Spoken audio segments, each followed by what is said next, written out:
Assalamualaikum warahmatullahi wabarakatuh. Seperti sabda Nabi sallallahu alaihi wasallam, "Man arafa nafsah faqad arafa rabbah." Man arafa nafsah faqad arafa rabbah. Artinya kata Nabi, barang siapa mengetahui akan nafsunya itu, dikenalnya nafsunya itu, apakah nafsunya itu lawamah, apakah nafsunya itu amarah, apakah nafsunya itu mutmainnah, diketahuinya, dipelajarinya tentang ilmu-ilmu itu, ya, dipelajarinya. Barang siapa mengetahui akan nafsunya itu, niscaya mengetahui ia akan Tuhannya. Dan ini langsung Nabi yang ngomong ini. Maksud hadis yang dikatakan Nabi ini bagaimana ini? Yakni barang siapa mengetahui akan hatinya, niscaya mengetahui akan nafsunya. Dan barang siapa mengetahui akan nafsunya itu, niscaya mengetahui akan Tuhannya. Yakni barang siapa mengetahui akan nafsunya itu bersifat dengan fafa, sifat dengan miskin, bersifat dengan fakir.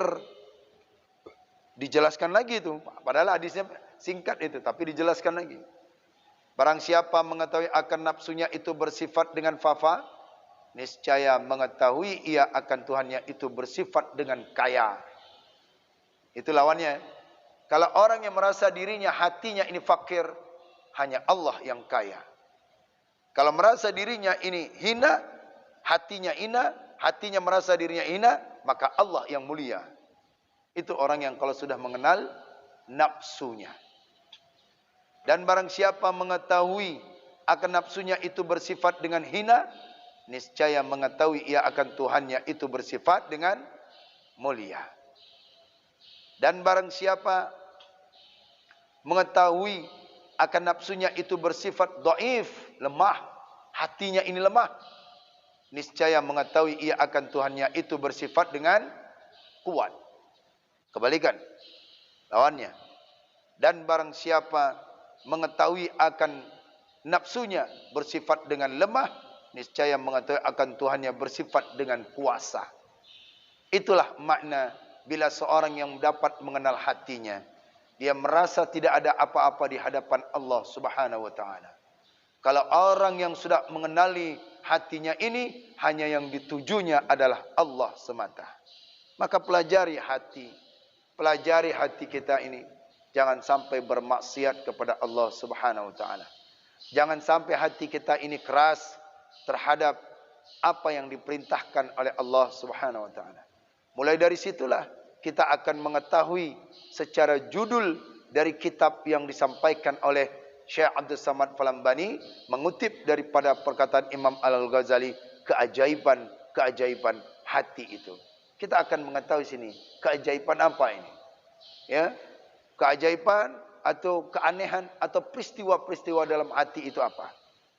Yang kita sadari tanpa kita sadari, hati kita ini arahnya kemana nih? Apakah hati kita itu nafsul mutmainnah? Apakah hati kita ini nafsu lawamah atau amarah? Nah, itulah kita mempelajari supaya kita mengetahui jati diri kita ini. Jati diri kita ini kemana yang harus kita cari? Pelajarilah suluk. Cari seorang mursyid, cari daripada guru-guru yang membimbingkan hati kita untuk bisa dapat mengenal Allah Subhanahu wa taala. Baik. Maknanya ni panjang. Apa dikatakan lagi? Barang siapa mengetahui ia akan nafsunya itu bersifat dengan hadis. Bersifat hadis ini tahu apa? Hadis ini tahu apa? Yang belajar Jauhar Tauhid ini bersifat hadis ini apa? Barang siapa dirinya merasa baharu, niscaya mengetahui Tuhannya itu bersifat qadim. Kalau dia itu menyatakan hatinya itu sudah dia ketahui, maka dikatakannya hati ini baharu, hati ini makhluk. Yang Allah itu adalah qadim. Makna qadim, sedia kala dahulunya. Itu kalau orang yang sudah mengenal hati. Jadi dirinya ini makhluk. Kalau sudah dinyatakan dirinya makhluk, berarti ada zat yang abadi. Itulah dia Allah, zat qadim. Maha awal dan maha akhir. Wal awwalu wal akhiru. Itulah qadim. Kalau sudah mengenal hati. Dan barang siapa dan barang sebagainya daripada segala sifat-sifat yang lawannya antara hamba dengan Tuhannya. Begitulah seterusnya. Kalau orang sudah mengenal hati. Setiap daripada hamba miliki, maka lawannya dengan Tuhannya. Artinya sifat-sifat itu sendiri. Bila seorang man arafa nafsah, arafa rabbah. Banyak mubalik-mubalik menyampaikan hadis ini, tapi mereka melenceng dengan apa yang disebutkan di sini.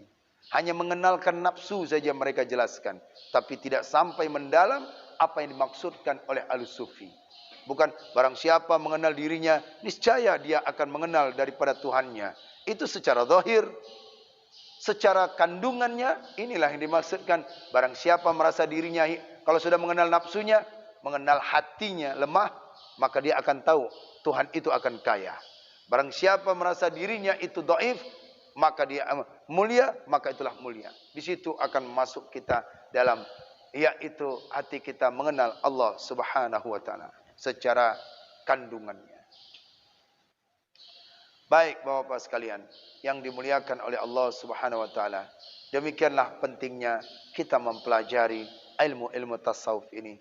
Jangan sampai kita tidak mau mempelajari ilmu tasawuf, artinya ilmu batin. Ilmu batin ini bukan ilmu sakti. Ilmu batin ini bukan ilmu tentang masalah ini, tidak. Ilmu memperbaiki hati kita. Sombong enggak kita nih? Dengki enggak kita nih? Itu kita pelajari. Karena bahaya dari sifat-sifat itu bisa merusak amalan semua. Sedekah kita rusak. Kenapa? Karena hasad. Kenapa? Karena sombong. Karena sombong itu adalah pakaiannya iblis. Karena sombong itu adalah iblis yang melakukan sombong. Tidak layak makhluk. Hanya Allah lah yang bersifat demikian. Tidak ada. Jadi iblis yang pertama kali yang mengajarkan manusia itu adalah bersifat sombong. Belum lagi dia itu apa? Yaitu sum'ah dan lain sebagainya. Maka dilawanlah dengan sifat wara. Dilawanlah dengan sifat zuhud. Dilawanlah dengan sifat taubat. Dan lain-lain sebagainya. Itu yang kita berusaha. Jangan sampai bertahun-tahun ibadah, ternyata ada hasad dengan seseorang, ilmu habis, amal habis, pahala-pahalanya. Yang haji yang dia lakukan, umrah yang dia lakukan, pahalanya habis. Kenapa? Karena tidak mengenal ilmu batin itu atau ilmu tasawuf. Inilah pentingnya bagi orang yang betul-betul ingin menjalani jalan akhirat. Jangan suudzon. Suudzon termasuk daripada salah satu adalah penyakit hati. Tidak ada obatnya. Dokter pun tak bisa mengobatkan daripada penyakit hati ini. Hanya ilmu dan hikmah yang bisa mengobati penyakit hati. Ilmu, siraman rohani. Dia butuh makanan. Perut kita butuh makanan, ruh kita perlu makanan. Apa dia itu? Mau'izah, nasihat dan ilmu hikmah. Itulah yang mendatangkan kita, hati kita supaya tidak kering. Hati kita tidak merasa diri kita ini tidak butuh, kita butuh, yaitu siraman rohani. Kalau sudah kering, muncul itu sifat-sifat yang mazmumah itu. Sombong, takabbur, hasad, kemudian yaitu sum'ah dan namimah. Itu muncul semua. Karena dia tidak tahu apa akibat hati ini bisa hasad. Seperti kayu bakar, kayu dibakar dengan api, maka cepatlah api itu menjalar. Begitulah amal yang bisa diambil oleh daripada amal itu sendiri. Karena apa? Karena hasad.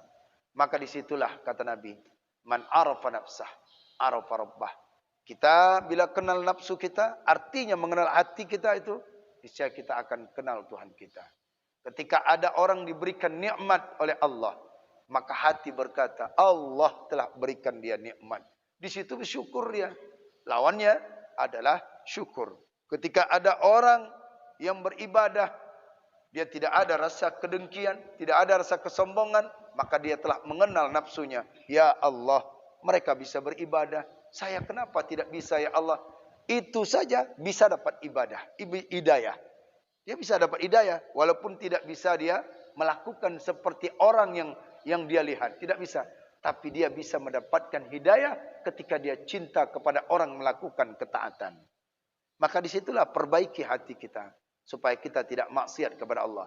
Memang orang yang kita lakukan, tapi hakikatnya dia telah maksiat kepada Allah subhanahu wa ta'ala. Baik Bapak-Bapak sekalian, yang dimuliakan oleh Allah subhanahu wa ta'ala. Kita lanjutkan sedikit tentang makna-makna hati itu. Syahdan, bermula lafaz qalbun. Qalbun itu hati. Bermula lafaz qalbun, yakni hati. Dan lafaz ruh. Dan lafaz nafsu. Dan lafaz akal. Itu, yaitu bersalah-salahan makna mafhumnya itu. Dan bersamaan makna hakikatnya itu. Paham ya? Imam Syekh Abdul Samad Palembani, beliau katakan, qalbun, maknanya hati. Ruh, nafsu, akal. Empat ini adalah, yaitu berbeda akan pengertiannya. Berbeda akan pengertiannya. Tapi adalah sama makna secara hakikatnya. Qalbun, ruh, nafsu, akal, pengertiannya adalah berbeda. Tapi hakikat makna sama. Nah, empat perkara inilah yang akan kita bicarakan sampai tuntas ke depan. Apa itu qalbu? Apa itu ruh? Apa itu nafsu? Apa itu akal? Ini yang butuh khusyuk kita. Jadi empat perkara ini akan dibahas ke depannya tentang makna hati. Sebenarnya secara makna hakikat, qalbu itu hati, ruh itu hati, nafsu itu hati, akal itu hati. Nah, secara pengertiannya berbeda. Dia ada perbedaannya. Maka disitulah akan dijelaskan satu persatu oleh Imam Al-Ghazali rahimahullahu ta'ala. Apa kata beliau? Yang makna satu-satu itu tadi secara pengertian yang berbeda. Itulah kita bahaskan kembali insyaAllah ke depannya. Tentang masalah empat perkara itu. Jangan sampai kita tidak tahu. Ketika ditanya, ruh itu apa? Ya ruh itu ya ruh. Tidak. Ada pengertiannya. Menurut kalangan ulama-ulama sufi. Jadi kalau bapa dan ibu tidak sampai tak masuk, ulangkan lagi. Berarti ada nafsu mazmumah di dalam hati. Ada nafsu yaitu yang tercela di hadapan Allah Subhanahu wa taala. Bila kita tidak masuk di area daripada ilmu batin ini. Makanya orang yang belajar ilmu batin, makanya orang yang belajar ilmu tasawuf, dia bersihkan hatinya dulu, hilangkan rasa suudzonnya, hilangkan rasa daripada keangkuhan di dalam masjid, di dalam majelis terutama ilmu-ilmu itu tidak akan bisa. Maka Imam Al-Haddad Abdullah, beliau mengatakan pernah seorang murid hendak menuntut ilmu kepada gurunya, kepada Al-Imam Al-Haddad, beliau katakan, "Tuan guru, saya hendak menuntut ilmu." Maka dikatakan oleh Imam Al-Haddad, beliau katakan apa? Saat ketika engkau memberikan ini, menuntut ilmu, beliau berikan contoh. Ambil piring itu. Pinggan. Piring. Saat dikatakan pinggan itu, maka ditunjukkan ini adalah piringnya. Nah, piring ini, maka disuguhkan sama dia, yaitu ibaratkan seorang adalah ingin meminta makan. Saat ketika dia meminta makan, engkau meminta makan, maka yaitu bersihkan daripada piringmu. Piringnya kotor, maka bersihkan. Artinya, ketika kamu menuntut ilmu, maka bersihkan hatimu terlebih dahulu, baru bisa masuk ilmu.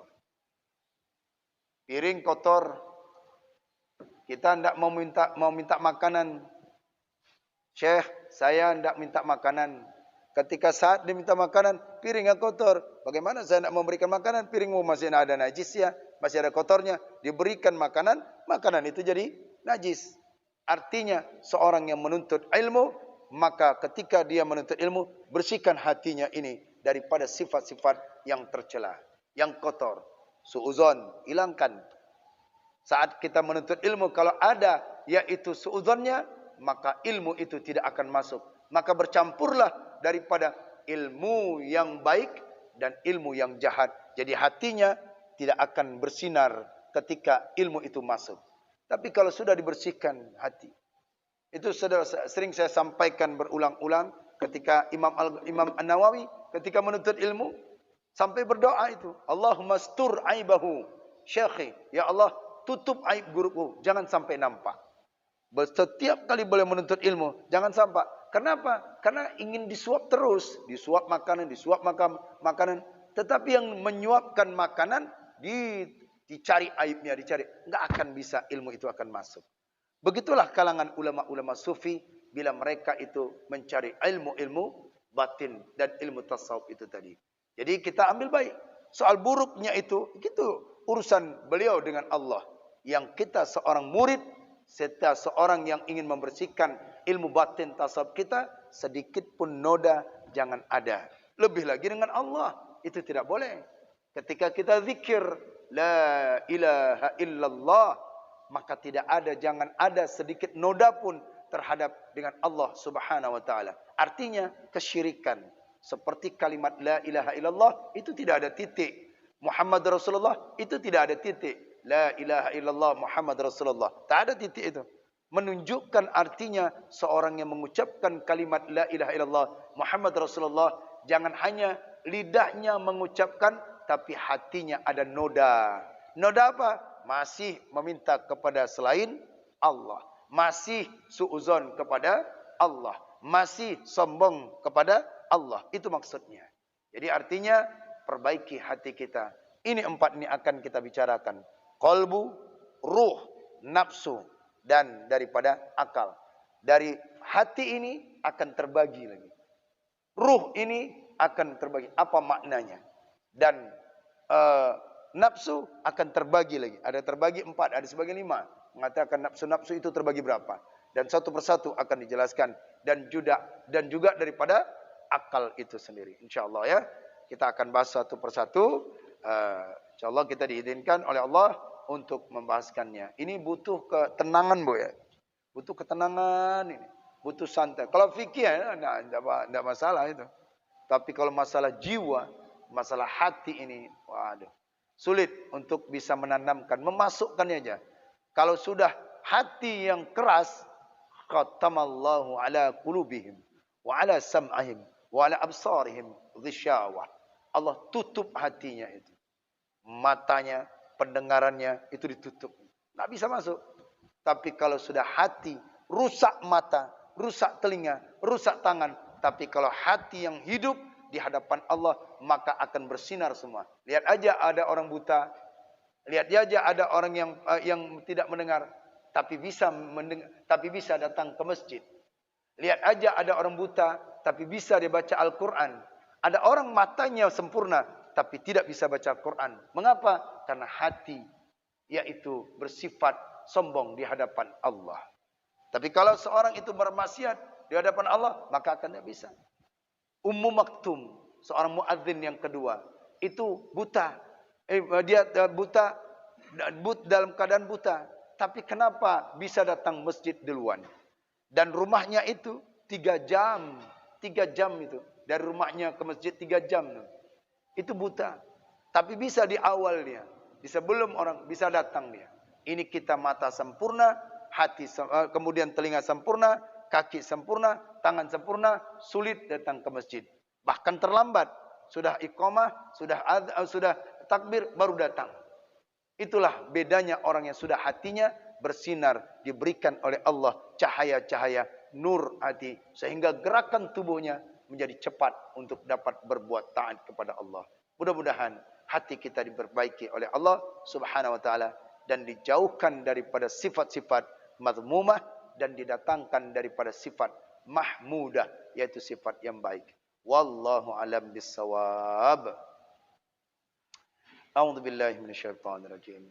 Bismillahirrahmanirrahim. Alhamdulillahi rabbil alamin. Hamdan yuwafi ni'amahu wa yukafi mazidah.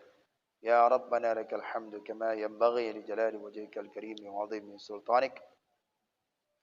Allahumma fassalli wa sallim wa barik ala sayyidina Muhammadin ya dzal jalali wal ikram. Wa salli wa sallim an sadatina ashabi Rasulillah ya ajma'in. Allahumma asina akibatana fil umuri kulliha wajirna min khizyi dunya wa adzabil akhirah. Allahumma inna nas'aluka ridhaka wal jannah wa na'udzu bika min sakhatika wan nar. Allahumma innaka 'afuwun karimun halimun tuhibbul 'afwa fa'fu 'anna ya Allah ya Karim. Allahumma khtim lana ya Allah bi husnil khatimah wa la takhtim 'alaina ya Allah bi su'il khatimah. Allahumma ij'al taubatana taubatan maqbulah wa la taj'al taubatana taubatan mardudah. Allahumma ighfir lana dhunubana wa liwalidayna warhamhuma kama rabbayana saghira. ولشيخنا ولمشايخنا ولجدنا ولجدتنا ولأجدادنا ولجميع المسلمين والمسلمات والمؤمنين والمؤمنات الأحياء منهم والأموات برحمتك يا أرحم الراحمين. ربنا ظلمنا أنفسنا وإن لم تغفر لنا وترحمنا لنكونن من الخاسرين. ربنا آتنا في الدنيا حسنة وفي الآخرة حسنة وقنا عذاب النار. وصلى الله وسلم على سيدنا محمد وعلى آله وصحبه أجمعين. سبحان ربك رب العزة عما يصفون وسلام على المرسلين والحمد لله رب العالمين. الفاتحة.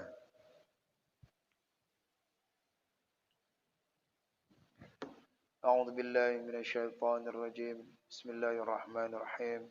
الحمد لله رب العالمين الرحمن الرحيم مالك يوم الدين إياك نعبد وإياك نستعين اهدنا الصراط المستقيم صراط الذين أنعمت عليهم غير المغضوب عليهم ولا الضالين.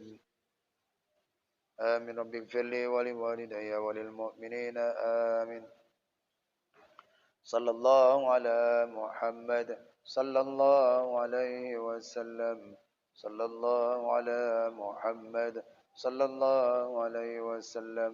صلى الله على محمد ya Rabbi salli wa sallim wa barik alaihi.